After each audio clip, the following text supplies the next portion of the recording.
You know, guys, I'm doing this uncut, unscripted on the fly. That's one thing. But I think we all should have saw it coming. I mean, the moment WWE made the announcement that Goldberg was going to challenge The Fiend for the Universal Championship at Super Showdown, we all should have saw it coming. It was all written in the stars, if you will. Because when you think about it, where did The Fiend win the Universal Championship? Exactly. At a Saudi Arabia show, which was Crown Jewel. So it only makes sense that he would lose it in Saudi Arabia. And not only lose it, but lose it to someone that a lot of people agree has made an impact in the business and is deserving to be in the Hall of Fame, but should not be coming back and being put over by talent that needs to be put over by him. Unfortunately, that's not how WWE sees things. You see, they don't see it from a hardcore fan perspective or a real wrestling fan's perspective. They don't see that. They don't see, oh, Goldberg, go in there. Goldberg, here's so much money for you. Oh, okay. No problem, I'll wrestle. What do I have to do? Oh, you just got to go to Saudi Arabia at Super Showdown and let Bray Wyatt's Fiend character dominate you and win and show that he's basically unbeatable. They don't see it that way. What they see is what they want to see. And they see Goldberg as a bigger draw. Now, hear me out. It's not just Goldberg is looked at as the bigger draw, name-wise and value-wise. It's also probably looked at that the last time Bray Wyatt was in a match at WrestleMania as champion, it didn't go over so well. Remember, when he defended the WWE title against Randy Orton, what did they do to kind of make it look spooky and mystical and supernatural? What did they do? They put imagery on the mat of worms and bugs and all that. And it still didn't help. It didn't work. It was like, what sense does this make? So you gotta imagine that somebody in WWE, whether it's Triple H or someone close to Vince, or maybe Triple H went to Vince and said, look, Bray's a great character, the Fiend character's great, but we're gonna be in front of 80,000 hostile, hardcore wrestling fans that basically are going to let you hear it if you do several things as originally planned. And that's either have Reigns go against the Fiend and beat him, or you have Reigns go against the Fiend and with red light and all, still win and still come out champion or whatever. Or you have the Fiend retain over whoever's opponent is, but by using the red light, so on and so forth. They had to paint a lot of scenarios. Like they probably look back at the last time Bray was, like I said, in the main event, which wasn't that long ago. Actually, at WrestleMania as champion. And basically, they remembered the reaction that he got. Because here's the thing. The Fiend character is over, yes, with the WWE audience. With the hardcore WWE audience and the casual WWE audience, if not the casual wrestling fan audience. But when you look at the biggest scope of things, WrestleMania weekend brings in wrestling fans from all over the world, but they bring in a majority of the hardcore wrestling fans. Not just WWE, but overall hardcore fans. The fans that would look at something like the Fiend gimmick and say, this is ridiculous. We know it's Bray Wyatt. This is stupid. This is dumb.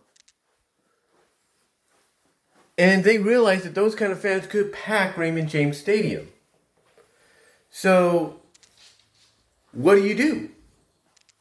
Well, yesterday my video was, was talking about we get a clearer picture on WrestleMania. Well, now we probably know what that clearer picture is. If they're going to go with Roman Reigns winning the Chamber a week from this Sunday, then obviously they know that if the Fiend is over with the hardcore WWE crowd and somewhat of the hardcore wrestling crowd, they know that he's going to get booed, and they don't want that. They need to find a way to get him cheered. So what better way than to have him beat Goldberg, who in storyline you can have him say, look, you're just like Brock Lesnar. But I'll give Brock credit. At least he's trying to make more of an appearance. He's trying to be around more than he was before. You just come in and go whenever you please. You know, and it's not fair to me. It's not fair to anybody. You know, they could play up the storyline. They could play that storyline up. Like, all Goldberg did, it was come in for a paycheck, and instead of doing the right thing and letting the Fiend beat him, he decided to beat the Fiend.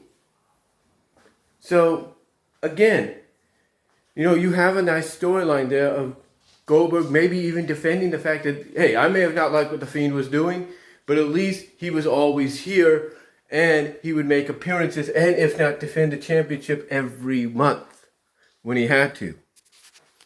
So, you have a good storyline, yes, and maybe that's why they want to put Goldberg against Reigns, because they know, even though Goldberg will get a nostalgic pop, and people will chant his name, Reigns will get a bigger pop because they know that, hey, we may not totally like the guy, but we at least know he'll be around.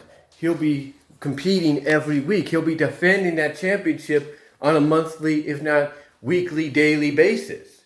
They know that. They would know that. The fans would know that. Hardcore, casual, whatever. They know that. Which is why, you know, WWE obviously went with Goldberg. Now, could they put the belt back on the Fiend before Mania? Yeah. Because obviously they're in the reaction business and they can tell people are not happy.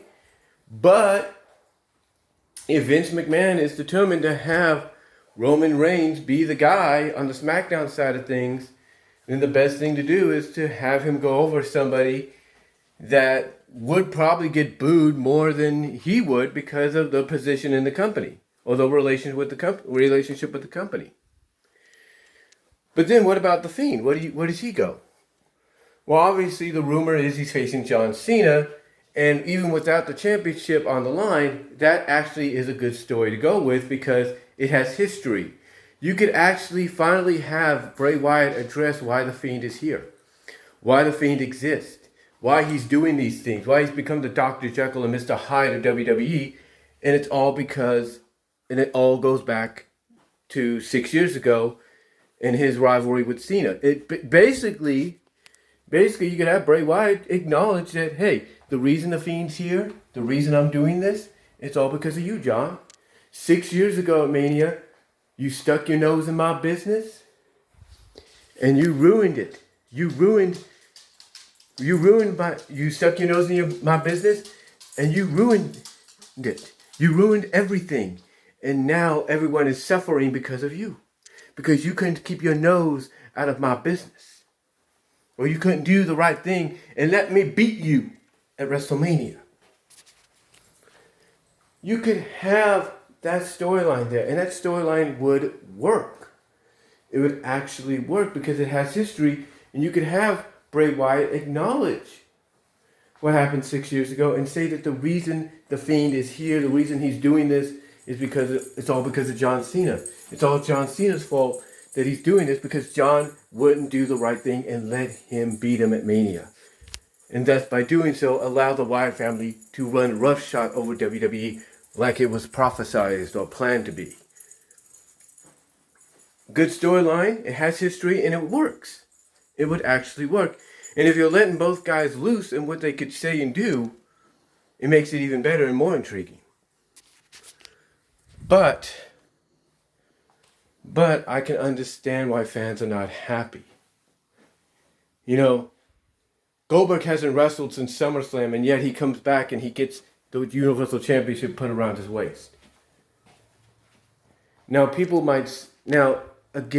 what's funny. Pro Wrestling Unlimited mentioned the fact that the reason Goldberg became champion is because if the possibility is out there that WWE may, and that's the key word, may sell their pay-per-views to other streaming services like ESPN Plus, that, you know, the more attractive sports-related matchup would be Goldberg against Roman Reigns. And there would be many stats and statistics and reasonings as to why that would be. And PWU also said that basically that if that is the case, that, you know, not only is that the more sports authentic, attractive matchup, but if you wanted to go the other route, people at ESPN Plus would be like, who's this guy? Because you got to remember, the people that have ESPN Plus as part of their, individually or part of the Disney Plus bundle, they'd be looking at this like, who's this clown? This ain't wrestling. This is stupid. This is just and yeah, they would do research and probably find out about him, and they'd be like, this guy's just wearing a mask and trying something new. It's just the same guy trying something new. It's dumb. And that's a possibility too. But we can all speculate as to why. We can all speculate to why this happened. Even if ESPN Plus doesn't get the WWE pay-per-views, then the other reason is basically is Vince McMahon, if it is him behind this and not just so much Triple H helping out, or even Stephanie or whoever having a say, or even Kevin Dunn or whoever you want to put the blame on, they realize that, hey, we're going to be in front of a hostile crowd of real hardcore fans, and that, from a WWE perspective, love the Fiend, and maybe occasionally from the overall wrestling perspective, love the Fiend. And if we have Reigns go over the Fiend, it's basically gonna make him go back to what he was several years ago before his cancer scare. And they don't want that. They want him to have as much momentum and much fan support as they can get going into Mania. And if that means going up against a guy that he could call out and say, hey, look, you're just somebody that comes in every few months and does a match, runs through people, and then leaves, and that's it. You ain't a true superstar. You ain't a true legend. You're only here to collect a paycheck from somebody else that deserves it. So, again, they could go with that line. And we'll just, as I say in a lot of my videos, we'll just have to wait and see what what direction they're going to go in the long run.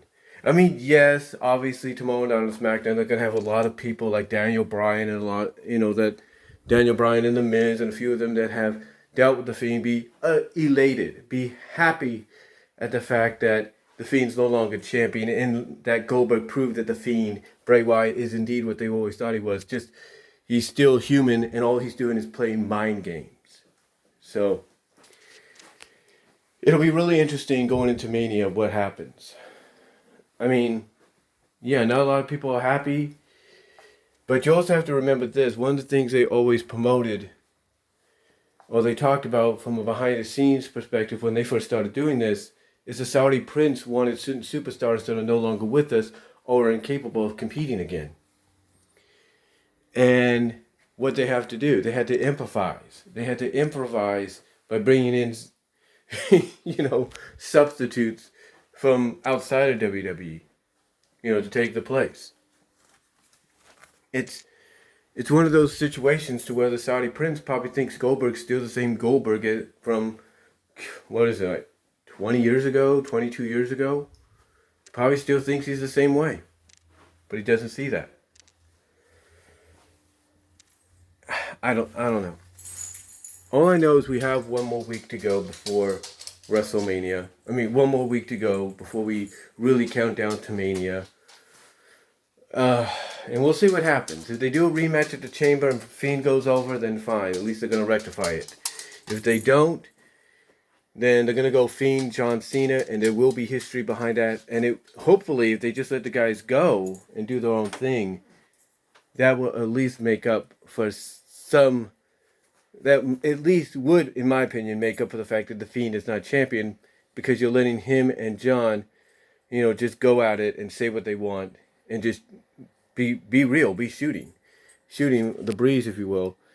And I think the most logical thing is not only would it have history, but you could have Bray logically and storyline wise point out that the reason the Fiend exists, the reason he's this Dr. Jekyll, Mr. Hyde deal, and the reason he's blaming everybody, the reason he tells people he doesn't forget and forgive those that he goes up against, like a Seth and a Seth Rollins and a Daniel Bryan and Finn Balor and a Miz and whatever. The reason he says that is because it's all due to John Cena sticking his nose in his business 6 years ago when he should have just let him be. When he should have just let him beat John instead of the other way around. So we'll have to wait and see. But I know a lot of people are not happy about this. Solomon's just not happy about it. I know just Alex, formerly known as the Lex Man, is not happy. I know JD from NY is not too happy. Good Mike Works not too happy. I know a lot of people that I follow here on YouTube and Twitter are not happy. And I can understand why. I can understand why. Because you couldn't wait till Mania to do it. You had to pull the trigger here.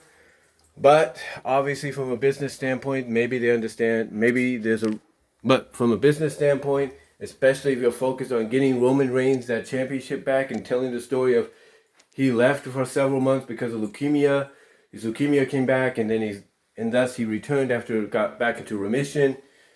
I can understand that, and it makes more sense to do it if it's against someone like Goldberg and give it more of that authentic sports feel. And whether or not it's because they could be selling their pay-per-views to ESPN Plus, that's another story. But remember, when Fox took over, they made the promise and they made this statement that SmackDown will be more sports illustrated.